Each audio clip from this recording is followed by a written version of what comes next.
किसी मार्शल्लाई दौर के अंदर अगर रिपोर्टिंग के ऊपर पाबंदी लग जाए, इजहार राय के ऊपर कोई कदगन आ जाए, तो आपको बात समझ आती है कि एक जर्नैली हुकूमत है या आपको आइन मुअत्तल है, आपका शख्सी आज़ादियाँ सलब हैं, तो आपके साथ कुछ भी किया जा सकता है। लेकिन एक पोलिटिकल गवर्नमेंट जमहूरी हुकूमत के अंदर रहते हुए अगर ऐसा हद तक इज़्ज़त का कानून पास हो जाए जिसके मुतल्लिक शुबात ये हैं कि आपको फ़िक्स करने के लिए बनाया जा रहा है। मैं ये नहीं कहूँगा कि सोशल मीडिया पे जो कुछ आ रहा है सारा कुछ सही आ रहा है, बहुत कुछ गलत आ रहा है, और उसको ठीक करने के लिए सियासी जमातों को, हमारी हुकूमत को, मुख्तलिफ़ इदारों को कुछ काम करने की ज़रूरत है, लोगों को एजुकेट करने की ज़रूरत है कि जब आपकी शख्सी आज़ादी और इज़हार राय की आज़ादी मैटर करती है तो उसके साथ किसी और की भी शख्सी आज़ादी और उसका जो अपनी पर्सनालिटी है, उसकी ज़ात है, वो जुड़ी हुई है। ये नहीं हो सकता कि आप मुंह खोलें और किसी को गाली लिख के सोशल मीडिया पे छापते हैं, ये चीज़ें आप नहीं कर सकते। लेकिन आप ऐसा कानून भी नहीं बना सकते जो ऐसी लाठी और ऐसी तलवार बन जाए कि जब जिसका दिल आए किसी की गर्दन के ऊपर भी चला दे। आम तौर पर पहले मरहले में तो इसके विक्टिम कुछ हो सकता है कि वो सोशल मीडिया एक्टिविस्ट बने, कुछ पॉलिटिकल वर्कर्स बने, कुछ जर्नलिस्ट बने, लेकिन अल्टीमेटली इसके लूज़र जो हैं वो पॉलिटिशियंस होते हैं। पॉलिटिकल गवर्नमेंट्स जो हैं, जब इनकी इस्टेब्लिशमेंट से लड़ाई होती है तो इनके अपने सोशल मीडिया सेल्स के लोगों को पकड़ के इनके अपने वज़ीर दाखिला जेलों में डाल देते हैं, इनकी अपनी FIA उठा के लोगों को ले जाती है और रिपोर्ट नहीं होते। तो ऐसा कानून बनाने से गुरेज करना चाहिए जिसकी आइन में और कानून में गुंजाइश नहीं है। इसी तरीके से पैमरा उसने कुछ नोटिफिकेशन किया है कोर्ट रिपोर्टिंग के हवाले से। कोर्ट रिपोर्टिंग का रिटन ऑर्डर जो है सिर्फ वो रिपोर्ट किया जा सकता है। अब मेरे सामने एक बड़ा सवाल है इसके ऊपर, वो जो जज ऑब्जर्वेशन दे रहे होते हैं वो खिलाफ़ कानून दे रहे हैं। जो ऑब्जर्वेशन सारा दिन वो देते हैं और छपती है, अगर वो किसी कानून के दायरे से या आइन के दायरे से वो मावरा ऑब्जर्वेशन है उन जजों की, तो फिर आपको थ्रू अटॉर्नी जनरल उन सुप्रीम कोर्ट और हाई कोर्ट के जजेस के साथ इंटरेक्ट करना चाहिए या कानून साजी करनी चाहिए कि वो ऑब्जर्वेशन देते हुए कुछ नाप तोल लिया करें।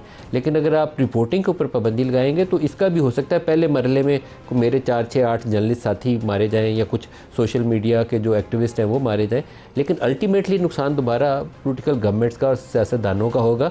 जब इनके केस चल रहे होंगे, इनको सिसिलियन माफिया, इनको कोई और वो चीज़ें ऐसी बनाई जा रही होंगी, कोई चोर डाकू कातिल इनको कहा जा रहा होगा, वो चीज़ें जब नहीं छपेंगी ना, नई रिपोर्ट होंगी, तो फिर ये रोएंगे, उस वक्त कहेंगे कि ये शख्सी आज़ादियों के ख़िलाफ़ हो गया। लेकिन आज सब कुछ अच्छा नज़र आता है, ये दुरुस्त नहीं है तरीका का।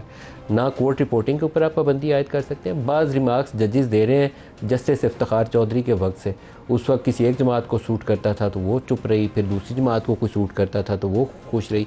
लेकिन हर एक जमात ने अपने अपने वक्त में इसका बेनिफिट जो है एंजॉय किया और दूसरे को टूटने दिया। तो इफ्तिखार चौधरी ने पीपल्स पार्टी की कमर तोड़ी, उसने नून लीग ने बेनिफिट किया। फिर साकिब निसार ने, बंदयाल ने और बहुत सारे और लोगों ने, इन्होंने आकर नून लीग की कमर तोड़ी और PTI ने बेनिफिट किया। अब हो सकता है कल को किसी और की जमात की PTI की बारी आ जाए या परसों किसी तीसरे की बारी आ जाए। वो तरीकाकार को मैं अप्रिशिएट नहीं करता, लेकिन आप पाबंदियाँ रिपोर्ट करने पे लगा रहे हैं, उस तरीकाकार को पहले तय कर लें जिसकी वजह से वो एक गठजोड़ की कैफियत पैदा होती है किसी हुकूमत को बनाने के लिए या किसी को गिराने के लिए। उसको ग्रेस करने के लिए आप सारे लोगों को काम करना चाहिए, और वो एक नहीं कर सकेगा, वो कलेक्टिवली पॉलिटिशियंस को करना पड़ेगा ये काम।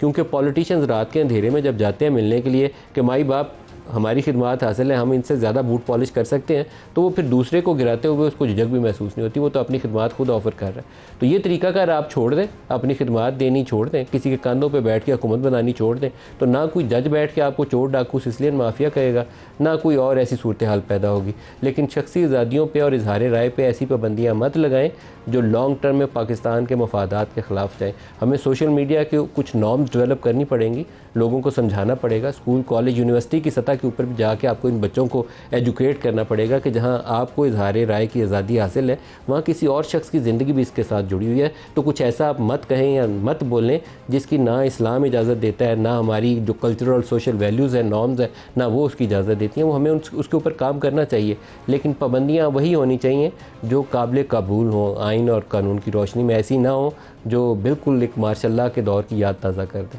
तो ये प्रोग्राम का इब्तिदाइया है, कुछ स्टेटमेंट्स जो हैं वो आपको सुनाते हैं, फिर अपने मेहमानों की तरफ आते हैं। आज एक बैरिस्टर गौहर की तरफ से बयान आया है कि इमरान खान गुफ्तगू के लिए तैयार है। पाकिस्तान के बहुत सारे जो आजकल के मसाइल जुड़े हुए हैं, घूम फिर के उसके अंदर PTI का एक सेंट्रल रोल आ जाता है। PTI और इस्टेब्लिशमेंट आपस में बात कर लें, मुफाहमाना रवैया अपनाएं और एक पॉलिटिकल डायलॉग हो। नून लीग, पीपल्स पार्टी और PTI तीनों बड़ी जमातें आपस में डायलॉग करें, इस्टेब्लिशमेंट उसके साथ भी इंटरेक्ट ये कर लें, लेकिन पहले आपस में बैठ के SOPs वज़ा कर लें कि ये SOPs है आज से हमारा ये नया चार्टर है, चार्टर ऑफ डेमोक्रेसी पहले जो बना था उसके बनते साथ ही पीपल्स पार्टी ने जनरल मुशर्रफ से दुबई में मुज़ाकरात शुरू कर दिए थे। वो तरीकाकार नहीं होना चाहिए कि अभी एक आप चार्टर तय करें और एक तीसरी जमात जाकर रात को मिल रही हो बातचीत करने के लिए। आप एक चार्टर तय करें कि हम जमहूरी तरीके से ही आएंगे और जमहूरी तरीके से जाएंगे। रात को चोरी छुपे मुलाकातें करके किसी की हुकूमत बनाने और गिराने के लिए कोई काम नहीं किया जाएगा। और फिर आप इस्टेब्लिशमेंट को भी ऑन बोर्ड लें, फिर आप जुडिशरी को भी ऑन बोर्ड लें। साल 6 महीने में ये मसाइल, हम जो फसाद है ना पाकिस्तान में, इसका रास्ता निकाल सकते हैं। लेकिन इसके लिए पहला स्टेप जो है, पहला कदम जो है वो बातचीत है। और बातचीत सियासतदानों की होनी चाहिए। वो नहीं करेंगे ना दोबारा मार खाएंगे। ये नहीं हो सकता कि आप जीत जाएं इस तरीके से। बैरिस्टर गौहर ने आज बातचीत के लिए क्या कहा, दिखाइएगा जी। हमने कहा मैं बात भी करना चाहता हूं तो मुल्क की खातिर, कानून की खातिर, इस मुल्क की इकानमी की खातिर, इस मुल्क की आईन की बालादस्ती लाने की खातिर हम कर रहे हैं। क्लेश ऑफ टाइटन है, इसको खत्म करें, ये सीज फायर करें। को कहते हैं आम माफी हमारे तरफ से। हम ये नहीं कहते हम किसी से इंतकाम नहीं लेना चाहते। जो प्रोग्राम में आज हमारे साथ शुरका हैं, शोएब शाहीन साहब हैं पाकिस्तान तहरीक इंसाफ से हमारे साथ इस्लामाबाद स्टूडियो में, वेरी वार्म वेलकम। और राना सनाउल्लाह साहब हैं, वफाकी वज़ीर हैं बराए बैनुल-सूबाई राब्ता। राना साहब, आपको खुश आमदीद भी कहता हूँ, आपको नई वजारत भी मिली है, उसकी भी आपको मुबारकबाद। सर, पहले तो ये जो नए कवानीन है, थोड़ा सा इसके ऊपर कमेंट कर दें। आप तो पंजाब में बड़ा एक्टिवली रोल प्ले करके आए हैं। कुछ ऐसी पाबंदियाँ नहीं लगनी चाहिए जो बेसिक डेमोक्रेटिक नॉर्म्स और जो शख्सी आज़ादियाँ उससे मुतसादिम हो। जो हद तक इज़्ज़त का कानून है उसी ज़ुमरे में आता है। नहीं, मेरा ख्याल है कि कोर्ट रिपोर्टिंग पे पाबंदी तो नहीं है उसमें, लेकिन कुछ चीज़ों पे, यानी बाज़ ऐसी चीज़ें जिनके ऊपर कोर्ट्स और जज साहबान भी बाद में नाराज़गी का इजहार करते रहे हैं कि जी हमने ये बात इस तरह से तो नहीं की थी, तो जिस तरह से रिपोर्ट हुई है। और फिर पिछले दिनों में कुछ ऐसा होता रहा है कि अगर बात उस पैराए में नहीं भी हुई तो रेड अलर्ट जो है वो इतनी धूमधाम से चलाए गए कि फिर दूसरी तरफ से भी जो है वो अगले दिन तकारीर जो है वो शुरू हो गई। और ये एक वाज़े तौर पे यूँ महसूस हो रहा था कि पार्लियामेंट वर्सेस जुडिशरी जो है ना, ये कोई मामला जो है वो चल रहा है। तो एक तो इस चीज़ को थोड़ा अवॉइड करने के लिए लेजिस्लेशन में कुछ ऐसे जो है वो प्रिंसिपल ड्रा होने चाहिए कि इससे बचा जा सके। दूसरा ये है कि इस बात को तो हमारे सहाफ़ी भाई जो हैं, या ख़ास तौर पे जो सहाफ़ी तंजीमें इस वक्त एहतजाज भी कर रहे हैं, वो भी ये कह रही हैं कि बिल्कुल ये लॉ बनना चाहिए, हम इस लॉ के ख़िलाफ़ नहीं हैं। लेकिन उन्होंने कहा कि जी कंसल्टेशन का प्रोसेस जो है वो हमारे साथ सही तौर पे जो है वो नहीं किया गया। तो ठीक है, अगर कोई उसमें कमी बेशी रह गई है तो कंसल्टेशन जो है वो अब भी हो सकती है। कोई भी कानून जो है वो कोई सर जजेस की ऑब्जर्वेशंस के ऊपर पाबंदी नहीं लगाई जा सकती कि रिपोर्ट ही नहीं होगी। ये पाबंदी दुरुस्त नहीं है। ये आप कैसे पाबंदी लगा सकते हैं? मैं तो इसको मुकम्मल तौर पे मुस्तरद करता हूँ एज ए जर्नलिस्ट। ये दुरुस्त नहीं है कि आप कहें कि जजेस की ऑब्जर्वेशंस आप रिपोर्ट नहीं करें। नहीं, आपके इल्म में है कि नहीं, इसका कोई तरीकाकार देखा जा सकता है। मिसाल के तौर पे जो जजमेंट्स हैं वो बाकायदा जज साहबान खुद अप्रूव करते हैं कि अप्रूव्ड फॉर रिपोर्टिंग। तो सर वो तहरीरी फैसला होता है जिसके ऊपर लिखा जाता है कि अप्रूव्ड फॉर रिपोर्टिंग। तो पैमरा यही चाहती है कि तहरीरी फैसला ही जाए, जो ऑब्जर्वेशंस है वो ना जाए। ऑब्जर्वेशंस कोर्ट प्रोसीडिंग का हिस्सा है, वो रिकॉर्ड का हिस्सा है, वो आप उससे एक्सक्लूड कैसे कर सकते हैं सर? चले ऑब्जर्वेशन जो है, ऑब्जर्वेशन मैं कोई बात कर रहा हूँ, सुनने वाला जो है वो अपनी मर्ज़ी से सुन के उसमें 2 लफ्ज़ों का या 1 लाइन का इजाफा करके रेड अलर्ट चला देता, तो उसके ऊपर भी तो कोई पाबंदी होनी चाहिए ना।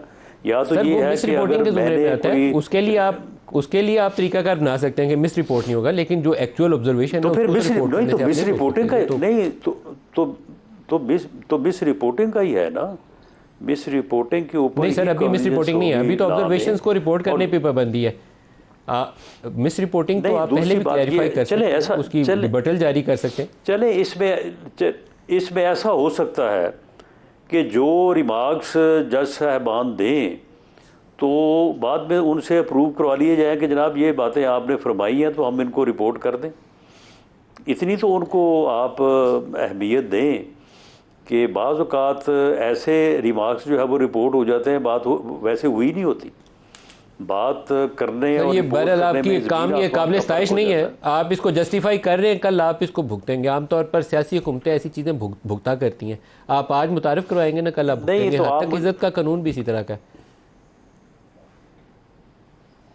नहीं, लेकिन मामला ये है मलिक साहब कि आप मुझे बताएं कि रिमार्क्स जो हैं वो इस तरह से, जिस तरह से रिपोर्ट मीडिया करता है, कभी जज साहबान की भी ये मंशा हुई है कि आप इनको इस तरह से रिपोर्ट करें? बाद में जज साहबान अक्सर औक़ात ये कहते रहे हैं कि जनाब ये हमने तो इस तरह से बात की नहीं थी, तो आपने ये बात किस तरह से रिपोर्ट कर दी? तो क्या इस मामले में मैं आपको बड़ी जिम्मेदारी से बता रहा हूँ कि इफ्तिखार चौधरी साहब हों, साकिब निसार हों, बंदियाल साहब हों, सब के जो कमेंट्स थे या ऑब्जर्वेशंस थी, उनकी मर्ज़ी और मंशा यही होती थी कि टीवी स्क्रीन के ऊपर फ्लैश हो, कल सुबह उर्दू अखबारात की बड़ी सी मोटी मोटी हेडलाइन छपी हो, तो वो इसीलिए ऐसी ऑब्जर्वेशन देते थे, नहीं तो ना देते। पहले इफ्तिखार चौधरी साहब से पहले ये रुझान कम था, उसके बाद ये रुझान ये तो मलिक साहब आप बहुत बड़ा इल्ज़ाम लगा रहे हैं। इल्ज़ाम नहीं, मैं हकीकत बता रहा हूँ। बाज़ जजेस ऐसे थे जो कुछ रिपोर्टर्स का इंतज़ार किया करते थे। वह इफ्तिखार चौधरी साहब के मुतल्लिक़ ये मशहूर था कि वो देखते हैं कि ये रिपोर्टर नहीं है तो अभी रुक जाओ, अभी वो आ जाएगा तो फिर वो ऑब्जर्वेशन आती है। तो मैं तो आपको मजाक वाली बात नहीं बता रहा, संजीदा बात बता रहा हूँ। लेकिन मलिक साहब फिर ऐसा होना तो नहीं चाहिए ना। इसके लिए आपको कोर्ट प्रोसीडिंग के तरीकाकार को करना चाहिए, ना तो रिपोर्टिंग को पाबंदी लगा दें। और नहीं तो फिर अगर रिमार्क्स इस तरह से दिए जाते हैं, इस तरह से दिए जाने हैं, ये उनके पसे पर्दा मकासद हैं, तो फिर ये क्यों रिपोर्ट हो? ये जो उन्होंने फिर रिपोर्ट करवाना है फैसला करें, फैसले करें ना, उनके जजेस के फैसले बोलने चाहिए। आप वो काम कर रहे हैं जो कल आप लोगों के लिए नुकसान का बायस बनेगा। मतलब आप पिछले 10 सालों की कोर्ट रिपोर्टिंग उठाएं। पहले पीटीआई की कमर तोड़ी गई थी आपके दौर में, आप लोग बेनिफिट करते रहे। फिर साकिब निसार और बंदियाल साहब के और खोसा साहब के ज़माने में जो कुछ आपके साथ हुआ, आपने भुगता, आपको पता है। आप उनका तरीकाकार वजह करें कि वो कुछ ऐसे वो डायलॉग वगैरह ना वहाँ बोले जाएं, या बड़क सुल्तान राय स्टाइल में ना वहाँ मारी, लेकिन जो ड्यू कोर्स में जो सही उनकी ऑब्जर्वेशन है वो तो रिपोर्ट होनी चाहिए। जी मलिक साहब, बिल्कुल सही ऑब्जर्वेशन रिपोर्ट होनी चाहिए और इसके ऊपर कोई तरीक़ाकार जो है वो वज़े होना चाहिए। बिल्कुल मैं इसके हक़ में हूँ, इसके लिए बात हो सकती है। अच्छा, इसमें अगर कोई पहले कंसल्टेशन शोएब शाहीन साहब से भी इस पर आए थे। शोएब साहब, आप तो कानूनदान नहीं है, तहरीक इंसाफ का कोई भी कानून जो है ना वो हरफ़े आखिर तो नहीं होता, वो उसमें बाद में अमेंडमेंट्स हो सकती हैं। देखिए शोएब साहब, पहली बात तो ये है कि इसमें कोई शक नहीं, एसओपी तरीक़ाकार बनाने में कोई हर्ज नहीं, but with the consultation of the all stakeholders कि जजेस की कौन सी ऑब्जर्वेशन को आपने रिपोर्ट करना है, कौन सी नहीं करना।